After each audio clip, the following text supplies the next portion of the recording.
Hello guys, welcome back to my YouTube channel accountancy hustlers. कैसे हैं आप? Hope everybody is fit and fine और आप learning को एंजॉय कर रहे हैं।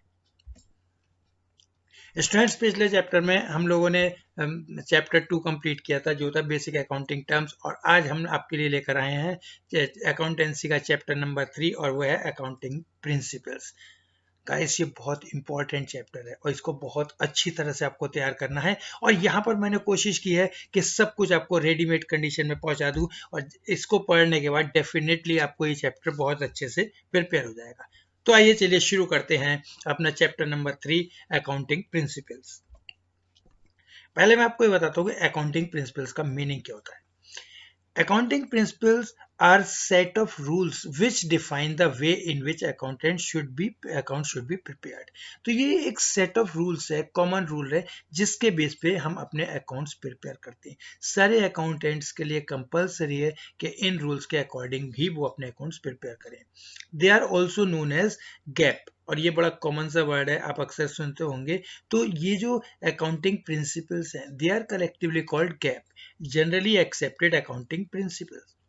इसको मैंने और क्लियर यहाँ पे डेफिनेशन की है कि accounting principle concepts and conventions, ये तीन चीजें, accounting principles, concepts and conventions, commonly known as GAP, are basic rules that define the parameters, parameters के होता है limit, and constants within which the accounting operates। ये लिमिट तय करते हैं कि हमें अकाउंटिंग किस सरकमफ्रेंस में करनी चाहिए। चलिए अब बात करते हैं इनकी करेक्टरिस्टिक्स की। Characteristics of accounting principles. Accounting principles की नेचर क्या है? Uniform set of rules. Accounting principles are uniform set of rules. Uniform मतलब एक से, सिमिलर सेट ऑफ रूल्स हैं, और इनको हम गाइडलाइंस भी बोलते हैं। And guidelines develop to ensure uniformity, और इसका एक ही पर्पस होता है कि सारे अकाउंट्स में यूनिफॉर्मिटी होनी चाहिए एंड इजी अंडरस्टैंडिंग होनी चाहिए। Man made, these principles are man made, इसमें ह्यूमन टच जो है वो इनसेपरेबल है। These principles are made by human being and are being applied on human being, इसलिए ह्यूमन टच क्या है? इनसेपरेबल है। They are derive from experience and reasons, ये एक्सपीरियंस से ड्राइव करते हैं। जो पुराने अकाउंटेंट्स हैं, जो पुराने लर्नेड पर्सन्स हैं, वो लोग अपने एक्सपीरियंस को इन रूल्स के माध्यम से लोगों पर पहुंचाते हैं।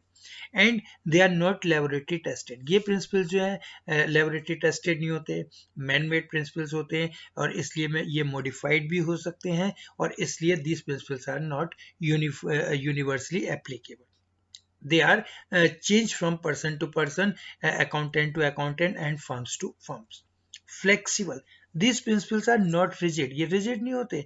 जैसे scientific principles rigid होते हैं, इसी तरह से ये principles rigid नहीं होते, but they are flexible, they can be changed from person to person or firm to firm, and then generally accepted. ये प्रिंसिपल्स क्या है? जनरली एक्सेप्टेड, यानी कि सारे अकाउंटेंट्स कॉमनली इनको एक्सेप्ट करेंगे। इसके जो कंटेंट्स हैं वो इजी हैं, रेडीमेड हैं, और सारे अकाउंटेंट्स का वर्क इजी करते हैं। That's why they are generally accepted. They are basis for and guidelines for accounting and are generally accepted depending upon the relevance, objectivity and feasibility। चलिए अब अकाउंटिंग प्रिंसिपल्स के classification करते हैं। तो basically हमने इनका ब्रॉड क्लासिफिकेशन कर लिया है, और वो है अकाउंटिंग कॉन्सेप्ट्स एंड कन्वेंशंस। तो यहाँ पे हम कॉन्सेप्ट्स को एजम्पशंस भी बोलते हैं। ये जो हमारी अकाउंटिंग कॉन्सेप्ट्स होती हैं, ये एजम्पशंस भी होती हैं, इसलिए मैंने कोशिश की आपको क्लियरली डिफाइन कर दूं कि assumptions and concepts are one and the same thing. चलिए पहले मैं आपको बताता हूँ अकाउंटिंग कॉन्सेप्ट्स क्या होती हैं। These are basic assumptions। assumptions क्या होती हैं? Something which we assume और fundamental propositions within which accounting operates। ये वो fundamental propositions हैं जिस पे accounting based है। They are generally accepted accounting rules based on which transactions are recorded, और इन्हीं के बेस पे बिजनेस में हम ट्रांजेक्शन्स को रिकॉर्ड करते हैं और अपना फाइनेंशियल स्टेटमेंट्स तैयार करते हैं। मैंने आपको पहले भी बताया था, फाइनेंशियल स्टेटमेंट में हम क्या इंक्लूड करते हैं? Trading and profit and loss account and balance sheet. चलिए अब इन रूल्स को हम डिस्कस करते हैं वन बाय वन। पहले हमने दिए ये 3 जो होते हैं, ये बेसिक रूल्स होते हैं। ये एक बेसिक रूल क्या है? गोइंग कंसर्न, पहला रूल है going concern concept. Going concern concept हमें ये बताता है कि हम ये अज्यूम करके चलते हैं कि business will run for many years in future. अगर कोई भी बिजनेसमैन बिजनेस स्टार्ट करता है तो वो ये मान के चलता है कि उसका बिजनेस कई साल तक चलेगा, सालों साल तक चलता रहेगा। तो लेकिन उसको तो अपने बिजनेस का प्रॉफिट या लॉस निकालना है। तो इसके लिए क्या होता है कि वो गोइंग कंसर्न के बेसिस पे अपनी एसेट्स और लायबिलिटीज को डिवाइड करते हैं। As per the concept, it is assumed that the business will continue to exist for a longer period in future and hence we record fixed asset at their original cost। और इसीलिए हम अपनी fixed assets को कैसे record करते हैं? Original cost पे, और उसमें हम डेप्रिसिएशन चार्ज करते हैं, जिससे कि हमारे बैलेंस शीट में जो एसेट्स होती हैं उसकी रियल वैल्यू उसमें शो होती हैं। And we are not concern with market value. जब हम एसेट परचेज की थी तब कुछ और वैल्यू थी, मार्केट वैल्यू इंक्रीज या डिक्रीज हो सकती है, लेकिन हम मार्केट वैल्यू को कंसीडर नहीं करते। Because of this concept distinction is made between capital expenditure and revenue expenditure. पिछले चैप्टर में जब हमने बेसिक टर्म्स पढ़ी थी वहां पे मैंने आपको बताया था capital expenditure those expenditure the benefit of which is obtained for many years, and revenue expenditure those expenditure the benefit of which exhaust within current year। दूसरा प्रिंसिपल हमारा कंसिस्टेंसी प्रिंसिपल। कंसिस्टेंसी प्रिंसिपल हमें ये बताता है कि हम कोई भी मेथड फॉलो करते हैं तो उसको कंसिस्टेंट होना चाहिए। कंसिस्टेंट का मतलब it must not be change very frequently. This concept states that accounting principles and method should remain consistent, not to be changed very frequently। मैंने यहाँ पे आपको क्लियरली बता दिया कि इसको फ्रिक्वेंटली चेंज नहीं करना चाहिए। They should not be changed from year to year so that comparison may be made। अब मैनेजमेंट को कंपैरिजन करना होता है। अगर दो अकाउंटिंग ईयर्स में हमने अलग अलग मेथड फॉलो कर दिए तो हमारे अकाउंट्स तो डिफरेंट हो जाएंगे, तो हम उसको कंपेयर नहीं कर सकते। कंपैरिजन की पहली कंडीशन होती है कि there must be similarity, similar commodities can be compared. और इसका थर्ड है एक्रूअल कॉन्सेप्ट। एक्रूअल का मतलब ड्यू होता है। तो चलिए आपको डिटेल में बताता हूँ। This concept applies equally to revenue and expenses. यहाँ पे अपना कंफ्यूजन दूर कर लो कि जब भी हम एक्रूअल की बात करते हैं तो वो दोनों पे अप्लाई होता है, रेवेन्यूज पे भी एंड एक्सपेंसेस पे भी। In this concept, revenue is recorded when sales are made और services are rendered। जब हम गुड्स को सेल कर देते हैं या सर्विस प्रोवाइड कर देते हैं तब हम ये मान के चलते हैं कि अब रेवेन्यू आएगी और उसको रिकॉर्ड करते हैं। And it is immaterial whether cash is received और नॉट। और हम इस बात को कंसीडर नहीं करते कि हम पे पेमेंट आ गया है या नहीं। Also, expenses are recorded in accounting period in which they exist. और जिस साल में एक्सपेंसेस होते हैं तो हम उसी ईयर में उसको रिकॉर्ड करते हैं फॉर अर्निंग दैट रेवेन्यू। तो पर्टिकुलर रेवेन्यू है जो हमने सेल की है, उस सेल को करने में हमने जो भी एक्सपेंडिचर्स किए हैं वो हमें उसी ईयर में रिकॉर्ड करना है। और इस बात से we are not concern whether cash is received, cash is paid और नॉट। ये थी आपकी बेसिक कॉन्सेप्ट्स। अब बात करते हैं अदर एजम्पशंस की या अदर कॉन्सेप्ट्स की। एक होती है बिजनेस एंटिटी कॉन्सेप्ट। एंटिटी क्या होती है? बिजनेस का एग्जिस्टेंस। हर बिजनेस फर्म की एक अपनी पहचान होती है, एक अपनी उसका रिकग्निशन होता है, एक अलग नेम होता है। This is called business entity. This concept हमें बताती है कि हर बिजनेस की अपनी एक सेपरेट यूनिट है and it must be treated separately, and that's why owners transaction must be kept separate from the others या outsider like creators, management and others। तो according to this concept, business is treated as a unit separate and distinct from owners।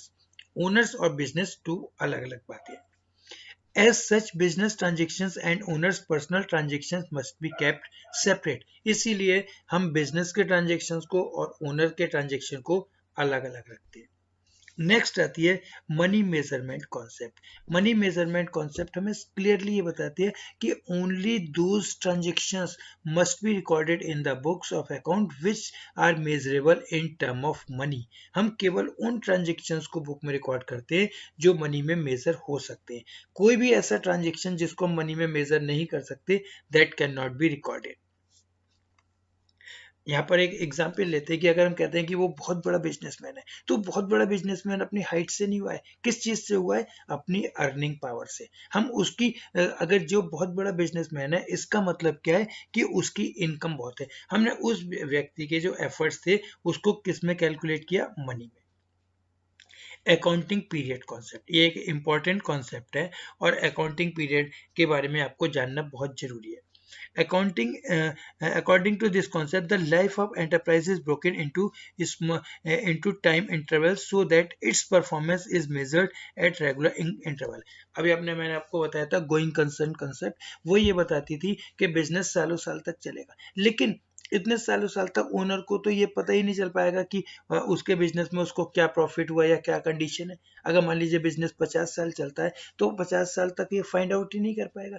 इसलिए हम क्या करते हैं कि business की जो लाइफ होती है इसको स्मॉल पार्ट में डिवाइड कर लेते हैं, और ये जो स्मॉल पार्ट होते हैं स्मॉल इंटरवल्स कहलाते हैं, और वन पार्ट जो होता है वो 12 मंथ का माना जाता है, और इस 12 मंथ के पीरियड को ही हम अकाउंटिंग पीरियड बोलते हैं। Accounting period is a period of 12 months. It is adopted for the purpose of recording the transaction and finding out the profit. और नॉर्मली हम लोग जो अकाउंटिंग पीरियड फॉलो करते हैं वो हमारा 1 अप्रैल से स्टार्ट होता है और 31 मार्च को एंड होता है। ठीक है, तो हम इसी को फाइनेंशियल ईयर बोलते हैं, and one financial year includes 2 calendar year. आप लोगों का सेशन भी होता है जैसे 21-22 है, तो इसका मतलब 1 फाइनेंशियल ईयर जो अप्रैल में स्टार्ट हुआ है नेक्स्ट ईयर मार्च में एंड होगा, और ये 2 कैलेंडर ईयर को इंक्लूड करेगा। नेक्स्ट कॉन्सेप्ट है आपकी matching concept. This concept state that all cost which are applicable to revenue of the period should be charge against that revenue. इसका मतलब होता है कि एक पर्टिकुलर ईयर में हम जो रेवेन्यू जनरेट कर रहे हैं उससे रिलेटेड जितने भी एक्सपेंडिचर हैं वो उसी में चार्ज होंगे, हम उसको अगले उसमें चार्ज नहीं करेंगे। Profit earn by the business during a period can be correctly measured only when revenue earned during that period is matched with the expenditure incurred to earn that revenue. तो अगर correct profit निकालना है तो हमें उस particular period में कितने revenue हुई, कितनी सेल हुई, कितना प्रॉफिट हुआ, ये निकालना जरूरी है ना। तो इसलिए मैचिंग कॉन्सेप्ट ये बताती है कि हम जिस पीरियड का प्रॉफिट फाइंड आउट करना चाहते हैं तो उस पीरियड से रिलेटेड सारे रेवेन्यूज एंड सारे एक्सपेंडिचर को रिकॉर्ड करना जरूरी है। नेक्स्ट आती है कॉस्ट कॉन्सेप्ट। कॉस्ट कॉन्सेप्ट क्या बात करती है कि this concept state that an asset is recorded in the books of account at a price it was acquired. तो कॉस्ट कॉन्सेप्ट ये कहते हैं कि हमने जो एसेट जिस प्राइस पे परचेज की थी हम बुक में उसी प्राइस पे रिकॉर्ड करेंगे। This cost is systematically reduce from year to year by charging depreciation, और हर साल हम डेप्रिसिएशन चार्ज करते हैं तो वो कॉस्ट ऑटोमेटिकली क्या होगी, रिड्यूस हो जाएगी। And the asset is shown in the balance sheet at this reduced cost, और जो रिड्यूस्ड वैल्यू है उस वैल्यू पे हम उसको बैलेंस शीट में शो करते हैं। इंक्रीज और decrease in the market value of asset will not be recorded in the books of account. अब उस एसेट की मार्केट वैल्यू कुछ भी हो सकती है, but we are not concerned with that market value and it is not recorded in the books of accounts. Next comes dual aspect concept. Dual aspect concept जैसे नाम से क्लियर है कि हर ट्रांजेक्शन के 2 एस्पेक्ट्स होते हैं या 2 साइड्स होती हैं। Every business transaction is recorded as having a dual aspect. Her transaction के 2 साइड्स होती हैं। Every business transaction affects at least 2 accounts, और इसीलिए हर बिजनेस ट्रांजेक्शन 2 अकाउंट्स को अफेक्ट करता है। If one account is debited, other account must be credited. इसमें एक डेबिट अकाउंट होता है और एक क्रेडिट अकाउंट होता है। तो अगर एक अकाउंट डेबिट हुआ है तो दूसरा अकाउंट क्रेडिट होना चाहिए और वो सेम अमाउंट से होना चाहिए। और ये सिस्टम हमने पहले आपको सिस्टम में बताया था कि this system is called double entry system. इसीलिए हम जो सिस्टम फॉलो करते हैं वो कौन सा होता है, double entry system. Next, revenue recognition concept. This concept determines the time or particular period in which the revenue is realized. ये जो concept है ये decide करती है कि कितने period में हमने revenue को generate किया है। Revenue is deemed to be realized when the ownership of goods is transferred to purchaser. जैसे हम goods purchaser को transfer कर देते हैं तो तब फिर ये concept apply हो जाती है और वो व्यक्ति लीगली लायबल हो जाता है टू पे। तो दिस कॉन्सेप्ट सिंपली सेज कि when the ownership of the goods is transferred to the purchaser he becomes legally liable for making the payment and we can record the transaction in the books of accounts. अब हम इसके B part की बात करते हैं और वो है कन्वेंशंस। कन्वेंशंस क्या होती हैं? कन्वेंशंस आर कस्टम्स और जनरली एक्सेप्टेड प्रैक्टिसेस। ये कस्टम जैसे पर्टिकुलर एरिया में जो भी रूल्स चल रहे हैं, जो भी कस्टम्स चल रहे हैं, उन चीज़ों को हम फॉलो करते हैं। जैसे हमारी स्टेट में अलग अलग रीजन से अलग अलग रीजन्स में लोग अलग अलग लैंग्वेज में अलग अलग तरीके से अकाउंट मेंटेन कर रहे हैं, लेकिन वो फॉलो तो सेम सिस्टम कर रहे हैं, लेकिन उनका करने का तरीका अलग है। जैसे ओल्ड टाइम में चलता था, बही खाता सिस्टम चलता था, ओल्ड बहीज होती थी, उसमें रिकॉर्डिंग होती थी, सिस्टम सेम था, लेकिन काम करने का तरीका अलग था। ये चीजें कन्वेंशंस कहलाती हैं। Convention are customs or generally accepted practice which is adopted either by general agreement or consent among the accountants। उस एरिया के जो जनरल एग्रीमेंट है, जो वहाँ पे रीति रिवाज चल रहे हैं, उसके अकॉर्डिंग रिकॉर्ड करना है, या अकाउंटेंट जो भी एक्सेप्ट कर लेते हैं। तो हमने ये कॉन्सेप्ट का मतलब समझ लिया। अब ये बेसिकली ये 4 कॉन्सेप्ट्स होती हैं, 4 कन्वेंशंस हैं, इनको बताता हूँ मैं। पहली होती है verifiable objective concept. This concept requires that accounting transaction should be recorded in an objective manner। कोई भी हम ट्रांजेक्शन जो रिकॉर्ड करते हैं उसका कोई पर्पस होना चाहिए, ऑब्जेक्ट होना चाहिए, फ्री फ्रॉम पर्सनल वायस। और इसमें जो अकाउंटेंट के पर्सनल वायस है, पर्सनल लिमिटेशंस हैं, या मैनेजमेंट की पर्सनल लिमिटेशंस है, उनसे फ्री होना चाहिए। मतलब अकाउंटेंट अपने ढंग से रिकॉर्ड नहीं कर सकता। मान लो आज अकाउंटेंट का मूड नहीं है तो वो गलत रिकॉर्डिंग नहीं कर सकता, या मैनेजमेंट चाहता है कि अपने फेवर के लिए किसी एक्सपेंस को इंक्रीज करा दे, तो वो चीज पॉसिबल नहीं है। So all the transaction should be evidenced and supported by business document. इसीलिए हर ट्रांजेक्शन का प्रूफ होना चाहिए। जैसे हम सेल करते हैं तो बिल होगा, किसी से कैश रिसीव करेंगे तो उसको रिसिप्ट देंगे, तो इसलिए ये डॉक्यूमेंट्स जरूरी होते हैं। मैंने यहाँ पे डॉक्यूमेंट बताए, these supporting documents are cash memo, cash receipt, invoices, bill, sales bill etcetera.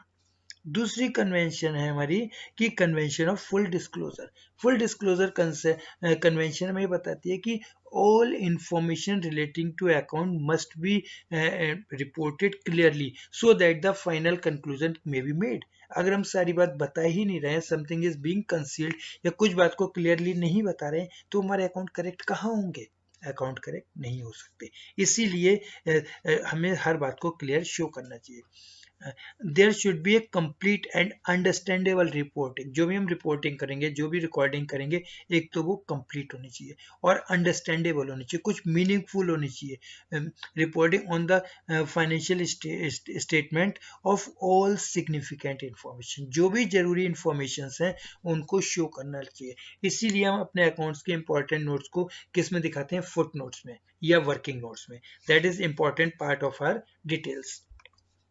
Next आती है convention of materiality.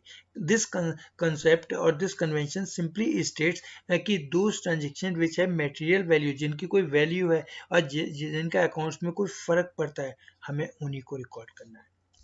An item should be recorded as material if there is a reason to believe that knowledge of it would influence the business decision। कोई भी item हम तब record करेंगे जबकि वो किसी क्रेडिटर को, किसी डेटर को, किसी पर्सन को, बिजनेस को, या बिजनेस के किसी भी डिसीजन को इन्फ्लुएंस कर रहा है। अगर उस ट्रांजेक्शन का बिजनेस पे कोई फर्क ही नहीं पड़ा, तो वो तो क्या हो गया? इमैटेरियल हो गया, यूजलेस हो गया। That transaction can not be recorded in the books of accounts.